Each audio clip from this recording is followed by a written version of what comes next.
મોરબી જિલ્લાના જેતપર ગામે ખેડૂતો વીજલાઇનની કામગીરીની સામે ઉપવાસ પર બેઠા છે। બીજી તરફ આ ઉપવાસ પર બેઠેલા ખેડૂતોને મોરબી પંથકમાંથી ખૂબ મોટા પ્રમાણમાં હવે સમર્થન મળી રહ્યું છે। મોરબીના ટંકારા ખાતે આજે ખેડૂતો રસ્તા ઉપર ઉતરી આવ્યા હતા। આ ઉપરાંત મોરબી રાજકોટ હાઈવે પર ખેડૂતોએ ચક્કાજામ કરવાથી વાહન વ્યવહાર પ્રભાવિત થયો છે। ત્યારબાદ પોલીસનો કાફલો ઘટના સ્થળે દોડી આવ્યો હતો। તો આવો જાણીએ સમાચાર વિસ્તારથી। નમસ્કાર, જમાવટ સાથે હું છું પાર્થ।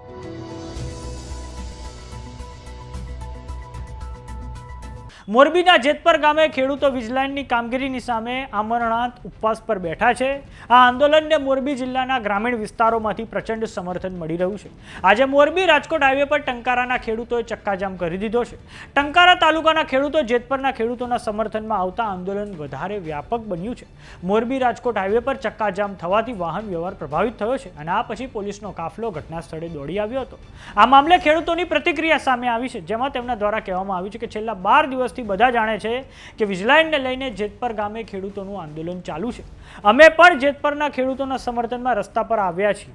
જેતપરમાં જેમ અસરગ્રસ્ત ખેડૂતો છે તેમ ટંકારામાં પણ અસરગ્રસ્ત ખેડૂતો છે। અમે અમારા પ્રશ્નોને લઈને લેખિતમાં રજૂઆત કરેલી છે। જ્યાં સુધી સરકાર નવી એસઓપી બહાર નહીં પાડે ત્યાં સુધી આ આંદોલન ચાલુ જ રહેશે।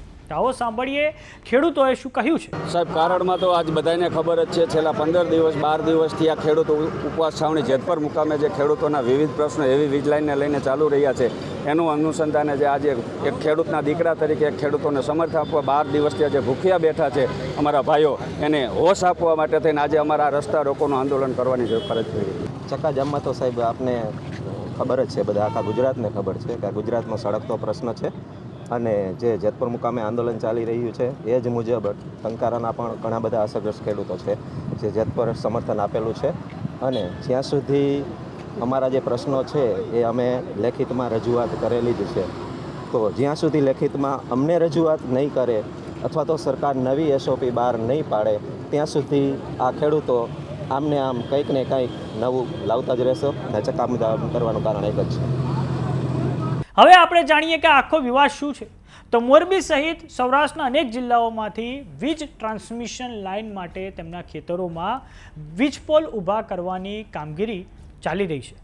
ખેડૂતોનો આરોપ છે કે જમીન માલિકીની યોગ્ય સંમતિ પણ આ કામગીરી દરમિયાન લેવામાં આવતી નથી। અનેક સ્થળોએ યોગ્ય માપણી વગર કામગીરી શરૂ થઈ જાય છે અને ખેતીલાયક જમીનને સીધી અસર થાય છે અને ભવિષ્યમાં પણ પાક ઉત્પાદન પર ગંભીર અસર પડે તેવી સંભાવના છે।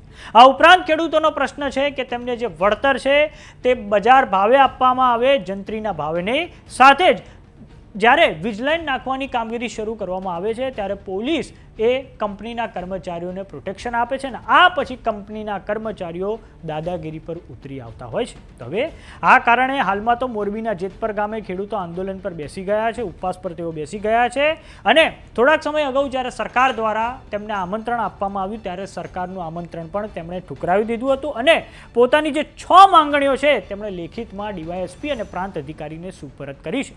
ત્યારે જોવાનું એ રહે છે કે આંદોલન ભવિષ્યમાં કયો નવો વળાંક છે। પરંતુ હાલમાં તો મોરબી જિલ્લાના જે પંથકના જે અન્ય ગ્રામીણ વિસ્તારો છે તેમાંથી આ જેતપર ગામના ખેડૂતોને સમર્થન હવે વધતું જાય છે। તો સમાચારોમાં અત્યારે બસ આટલું। જોતા રહો જમાવટ। જો તમે અમને યુટ્યુબ પર જોઈ રહ્યા તો સબસ્ક્રાઇબ કરો, જો તમે અમને ફેસબુક પર જોઈ રહ્યા તો ફોલો કરો, વોટ્સએપ ચેનલને જોઈન કરવાનું ના ભૂલતા। નમસ્કાર।